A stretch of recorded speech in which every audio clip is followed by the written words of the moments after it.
as easily as we can say, ah, this is a piece of shit to their songs, you got to be able to say about your songs. Hey, what's up? It's Mike. Thanks for checking out the channel. Remember, if you're new to the channel, make sure you like and subscribe. And this episode, I'm excited to dive into because last year I had the privilege of hosting Hitmakers 2024 alongside my friend and mentor, Judy Stakey. Now, she's had an amazing career. She was the former senior vice president of creative at Warner Chappell. She worked with Sheryl Crow, Jewel, Michelle Branch, Joy Williams, John Shanks for King Country, and Julian Bunetta. Now, Julian is an amazing songwriter, producer. He's worked with One Direction, Thomas Rhett. And when we were filming this, a little song that he produced and co-wrote just came out called Espresso. Huge hit. And this talk was my favorite from Hitmakers. Julian just shared so many tidbits of knowledge, and I wanted to share this conversation between him and Judy. This is a must listen for any songwriter out there. Because I wanted to come on and talk about the beginning, the planting of seeds. That's what we're talking to everybody here about today, is the authenticity of staying true to yourself, of gaining that confidence, of building a team, becoming a great storyteller, like the basics, the foundation. Yeah. And I wanted you to talk a little bit about the beginning, like how you started, because I remember first meeting you at one of your dad's your family's Christmas parties, and you were upstairs in your room playing drums, and Damon was on doing something. You were playing instruments from a little kid. So yeah. Can you take us through a little bit of like your background of like what you've got, like what do you stand on? Yeah. So I grew up kind of in the music business because my dad was a producer, once a producer, always a producer, I suppose. And so I grew up around it, and I just happened to be interested in it. And I could play the drums from about the age of 3. And my dad was really adamant about me learning piano and studying all the classical music. So I did, all the classic orchestra, I did jazz, I took drum lessons, I kind of did everything, and it was nothing that I ever was pushed into. I just happened to love it. And I was doing honor bands, and I wanted to be in the New York Philharmonic as a percussionist, and then I wanted to be a jazz drummer. Thank God I chose that. And then one day, it was after freshman year in high school, a friend of mine in band, I went over to his house after school, and he had what was called Micrologic at that point. It wasn't, and it was owned by a company called eMagic. So it was Logic, but it was in black and white, and it was just a MIDI program. It's like, hey, check this thing out I got. And it just blew my mind. And I went over to his house every day after school for about 2 weeks, and I told my dad about it. And the first thing I ever made was like a Stevie Wonder cover song. And so my dad got me Logic, and from there, that was just all I wanted to do. That's it. I just, every day after school, coming home, doing that. And I got good at it, and then I started doing people's demos. That to me was a really interesting part of your career, and I've actually used that in guiding other producers, is the demos that you had to do on a daily basis. And back then there was no iPhone, there was nothing, Yeah, there was nothing. So what it was, this is in, 98, 99, 2000, and songwriters would give me a cassette tape with their guitar vocal or their piano vocal, and I would have to write out the lyrics, and I have to learn the chords, and then I'd have to produce it up, and then I'd hire, a guitar player if that's what I needed. I'd hire a demo singer, I'd create background parts, and I was getting paid maybe $250 at that point a demo. But I learned how to produce a song. I learned how to take a song and figure out what the right drum part was. I just learned, it was like being a line chef in a kitchen or something. Right. And you just learn the foundations of like how to make and then I'd send it to the person and they'd ask if I could like, make the chorus bigger or make the bridge this or that. And so I just learned how to deal with feedback. I learned how to just have a vision and go for it and then be critiqued and have to, sometimes be wrong, sometimes be right. But all those things were just honing instinct is really all that Right. is. Developing my own instinct and my own taste and style and, yeah. We're going to come back to right there, but I want to do Okay. just a little sidebar because to me that was such a great part in when you went and were the musical director for X Factor. It was Yeah. X Factor, right? Yeah. Yes. And having to, you had what, a day or two to produce every single song, like 17 songs or whatever it was. Yeah. Yeah. So, That was like sort of the doctorate program of doing demos yes, when I was exactly. in It's high like, school. Exactly. exactly. But Back I at but I had a foundation of how to take a song that's just like, okay, we're gonna do this song. Someone plays it on piano, and then how to just sort of have a gut instinct, like, all right, I think we should do this, I think we should do that, and just kind of go with it and see it through. Um, yeah, and develop your own style. I mean, I put in a lot of hours. The 10,000 hour rule yeah, really kind of applies, you know, the only way to do it is just to do it and do it. And then if you do it enough, you can look back and you have some hindsight and look back at what you used to do and go like, huh, oh, I could see how I've gotten so much better since then. Or, oh, I see what I used to do. I see why people didn't like my songs then.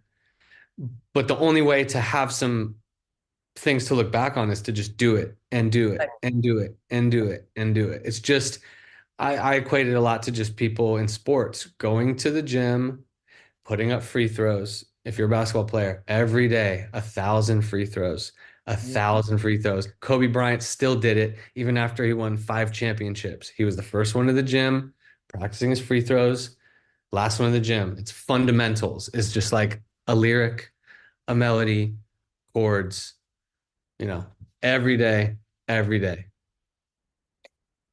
So you're doing demos, Yep. you go to college for a Yeah. year. Go to Yeah. college for a year, Yep.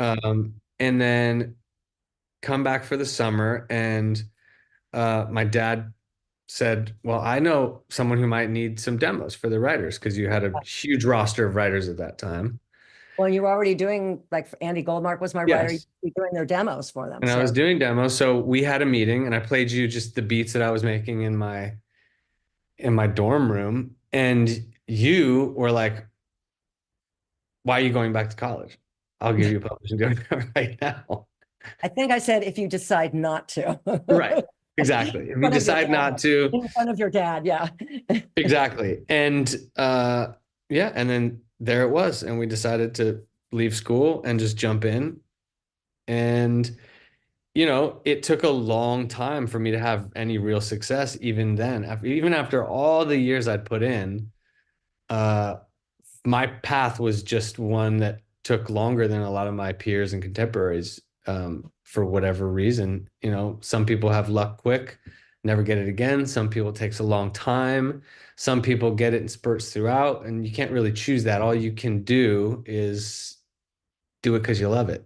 What do you think what do you consider that's my success? Well, to be able to just it changes. The goalposts moved. At first, it was just to get a person that was like a well-known person to just sing my song. Right. That was the first goal. And it was like, it took a lot of songs. It didn't take too long, but it took a lot of songs and writing with a lot of people until like someone cut it. And it was like, whoa, cool. And then after that happens, then you're like, okay, wait. Well, now I want it to come out on their album, not just that put their voice on it. And then one comes out on the album. And then you do that for a while and you go, okay, wait, now I want mine to be the single, not just a song on the album.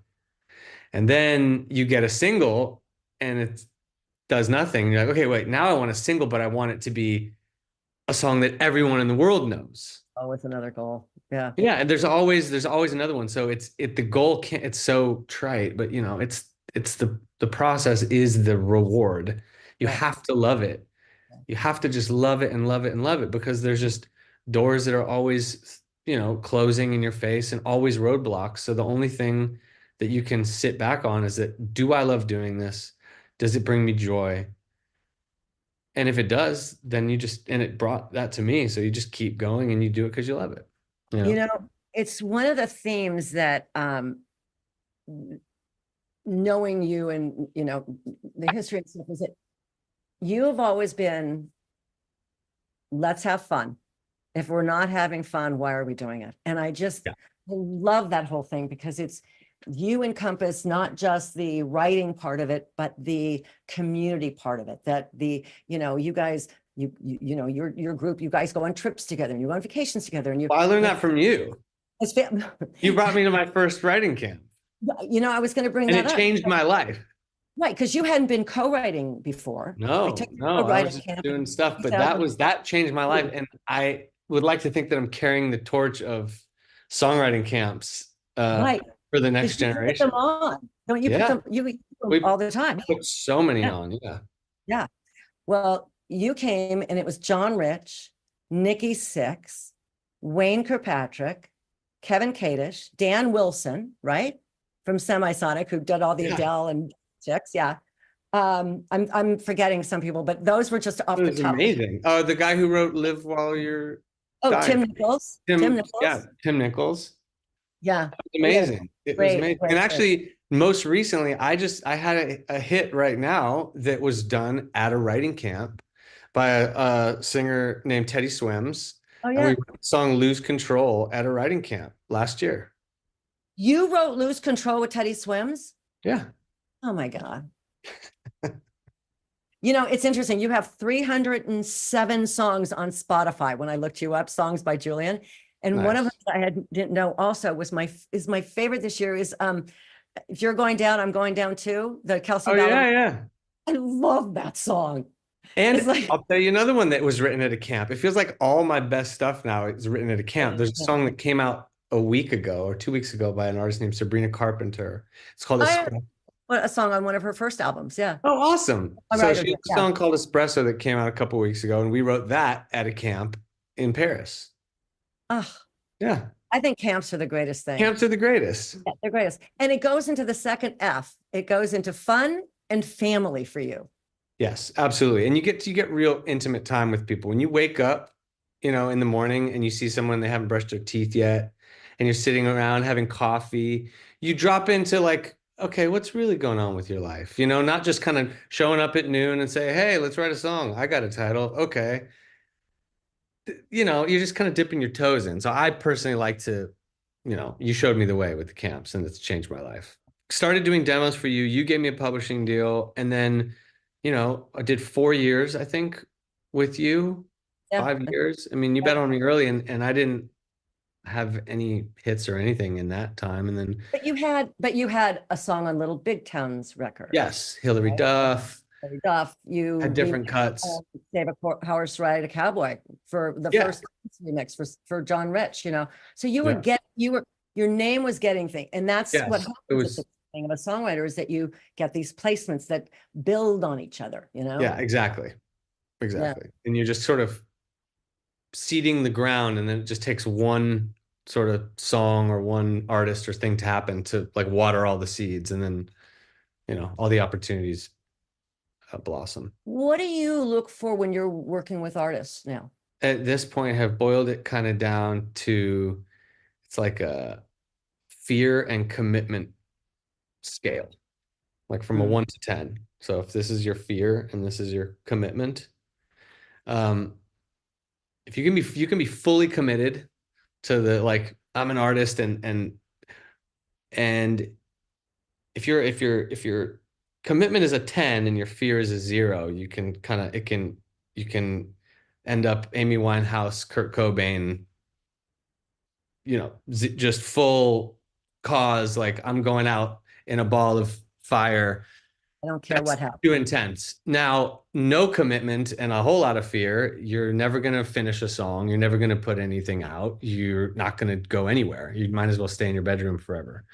So there's a healthy amount you have to have a real commit. You have to be as committed as I do, as I am. I mean, like you have to be working as hard or harder than me because being an artist is hard. Is you're doing like four. It's like being a songwriter and a producer and a mixer. You have to do so much as an artist. So if I'm working harder than you, I have no interest in working with you. That'll never work. The tail can't wag the dog.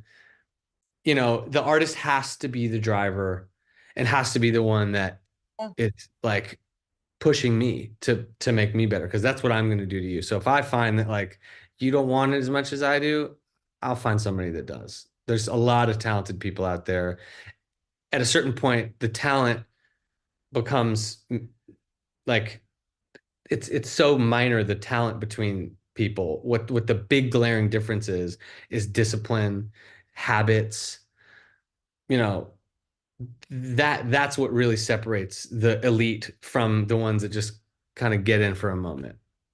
You know, So it's interesting that I'm sure you've heard this is that there's a rule in Nashville, and I'm going to paraphrase, but they say that, you know, they'll write really with anybody, but you have to have, there's two rules. It's like you have to be talented and you have to be a kind, good person, yeah, meaning you have to be professional and show, you know, and all those things. yeah. So it's like it goes hand in hand.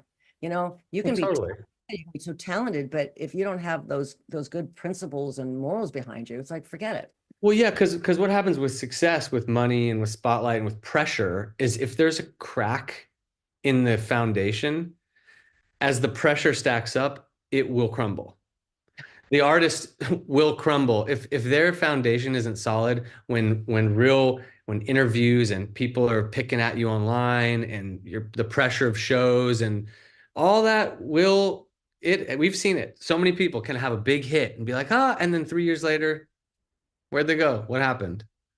You know, it's really, really difficult. So the foundations of just like good habits, showing up, you know, having a list of titles, being organized.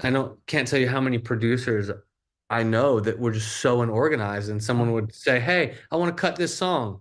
And a year later, then they couldn't find the files because they'd made it a year before because they just didn't organize their hard drives or didn't know how to label things. You know, it's like it's the small details, like an athlete.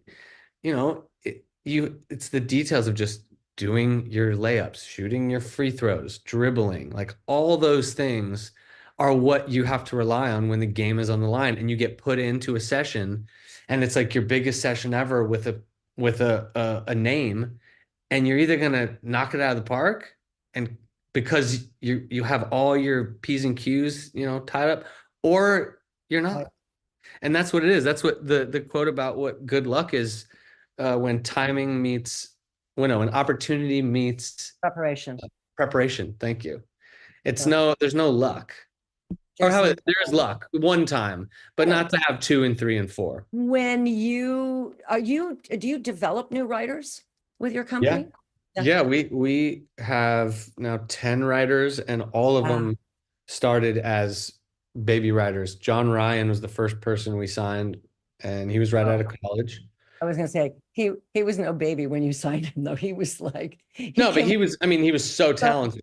so But talented. So he talented. was just out of college. He had Right. knew nothing about the music industry, knew nothing about anything, and uh, he went on to write all the One Direction songs with me. He wrote Maroon 5 hits on his own, John Legend, him, and we developed a really young kid recently named Boone Eason, and he just wrote that big song by David Kushner called Daylight. Oh, He's only 20. He's really talented. We've developed a production duo called After Hours since one of them was my intern, and they have hits with everybody. But I enjoy the process of developing writers. I find it rewarding. I had a lot of great mentors like you, like my dad, and Mm. so I feel like I like to pass that on Oh, and you that know pass some wisdom down for people. what are like the three couple things, two, three things that you look for like in a writer? Like what do you want? Because this If will I be had good to, for it's all of different. It's different. Like 10 years ago, I would have said something different, and even 5 years ago, I would have said something that. different. But now, I want somebody who's just smart because I love that. if you are smart, you don't have to know how to play guitar. You don't have to know anybody in the music business. You don't have to know how to work Logic. But if you're smart, you're going to figure out how to play guitar. You're going to figure out how to get into a room and how to meet somebody and how to network. You're going to figure it out if you're Right. smart. You can be so talented. I've signed kids that were so talented, but they just don't understand like the way the world works. And they think that if they just send someone a song that everyone's going to jump and clamor. It's like, no, there's so many songs in the world. It's who you give the song to when and how. There's so many more layers than just like, I wrote a song, sing my song. It's like, well, you and everybody else in the world. Right. How do you Like get rid it, you're like, I'm competing with Max Martin, and so are you, buddy. right, You know? right. You And I'm both are. trying to figure it out. And so it's someone who's smart, because if someone's smart, they're gonna figure out, okay, I need to avoid that. That's not someone's trying to screw me over here. I'm gonna avoid that situation. Uh that seems good over there. Like I think that's one of the first things is someone who's smart and savvy. Because then they're gonna figure out how to play guitar. Or if they don't know how to play guitar, they're gonna figure out who plays great guitar. Yeah. And hey, will you play? And they're gonna figure out a way to get them to do a favor for them. It doesn't matter if you're starting with zero talent or if you have a world of talent. You will get passed by someone. So that's the first thing is you have to be smart. And second is you just have to want it and love it. Like there has to be such a deep love for writing that you will never stop. Even if you're just doing it, even if you have to go get a job and before work and after work, you're doing it because you love it and you're paying bills another way. I agree. All the writers that I signed, they had to do this no matter what. It Yeah, was a matter of there was no totally. choice in it. There's no choice. Like I'm gonna write, and you're gonna write songs till you're 80 or till you're 60 or till you whatever, just because you love it, not because you want to get rich, but Yeah. because you love it. You can't not do it. Hey, I just wanted to jump in the middle of this episode to remind you that Hitmakers 2025 is happening Sunday, February 23rd. I'm going to be hosting alongside legendary music publisher Judy Stakey. Now, Judy was Senior Vice President of Creative at Warner Chappell for over 30 years, working with people like Sheryl Crow, Joy Williams, John Shanks, Michelle Branch, Joel, Julian Bunetta, who you're watching right now. I could go on. And we're excited to have 4-time Grammy winners, Joel and Luke Smallbone of For King and Country with us. They have over 9 #1 hits, and we have multi-platinum songwriter and producer Jamie Houston. This is going to be a jammed packed event full of creative things to help you as a songwriter. And guess what? It is completely free and you can attend right from your home. So you just have to click right below the description of this video, register your spot, because guess what? There are limited spaces. So don't wait on it. Don't sleep on it. Click that link right below and register. All right, let's jump back into the episode. Totally. I mean, that's what I look for. And then, there's so many other components, but if those two aren't there, you can have so much talent and you can be the best singer, but it's like, you know what? I'm gonna pass. You're probably better on a different team. Our team the culture of our company has sort of cherry picked people that have the same sort of ethos as us, because that's the only way someone works well in a system is if it's like the same collective understanding of how you operate and what the, what the goals are. And It's like, interesting. I wish everyone could understand that. And I've known your dad for a long time, and he's preached that. And I think that's why we've been friends for so long, is just this sense of family, this mhm. sense of taken care of. You can get mad at each other. It's fine. You can argue and all that stuff, but the container is safe enough that it protects and nurtures the talent there. But it is all about family. And I wish people would understand that, because I mean, even working in a corporation, it was family. I had a boss who was, you know, I had two bosses. One was more of the male, one was more of the female. You know, they complemented each other, you know. But everything works as a family. And I think that we go into it with those principles and those values. It just works out so much better. My career didn't really start taking off until I met John, and he became, the two of us made something bigger than each of us. The chemistry of people, you know, there's very few people on the earth that can do it by themselves. There's Stevie Wonder, Prince, Paul McCartney, you know, there's a couple. I mean, Everybody else, Bernie Taupin. yeah, everybody else, even at the beginning, Paul needed John. You know, Elton and Bernie, Bruno Mars and Philip Lawrence and Ari, you know, there's someone out there that is gonna that you're gonna unlock, and they're gonna unlock you, and you're gonna make something bigger than the sum of your parts. And that's another reason why you have to cultivate community, because you never know who that person's gonna be.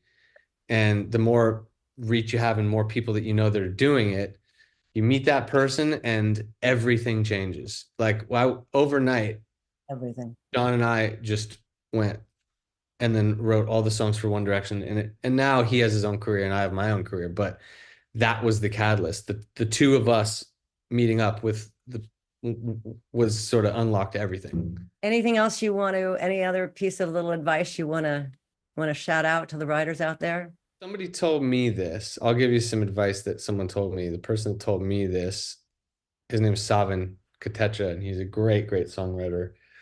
Could look him up. He's so many credits. But he's a couple years older than me, and he worked a lot with Max Martin. And Max Martin, he said this to me a long time ago, so I've made it up my own quote at this point. But Max would tell him that songwriting is about self-distance. To be a great songwriter, you need self-distance. And for some people that might ring true, for some it didn't, but for me it did. And the way I describe it is like, okay, think about when we all are listening to New Music Friday on Spotify or something, and we press play and we give something 15 seconds ago. This sucks. Next song. This is pretty good. Next song. And these are like, you know, we might be saying that about a Sam Smith song or a Chris Stapleton song. As easily as we can say, this is a piece of shit to their songs, you got to be able to say about your songs. You got to be able to put it another way. Has anybody here ever been to a museum? You know, the Louvre, and you're walking through the greatest pieces of art ever created by mankind, on all of human history ever, are lining the walls of museums. And you could look at one and be like, and walk to the next one and be like, oh, that was pretty cool. Ooh, I love that one. I don't really like that one. Now we're talking about the greatest feats of human artistry ever. And we can just look at it and go, I don't get it. I don't like it. If you can't do that to your fucking verse and your fucking chorus, good luck. Hey, it's Mike. Thanks for checking out this video. But hey, stick around. We got plenty of other content like these videos right here.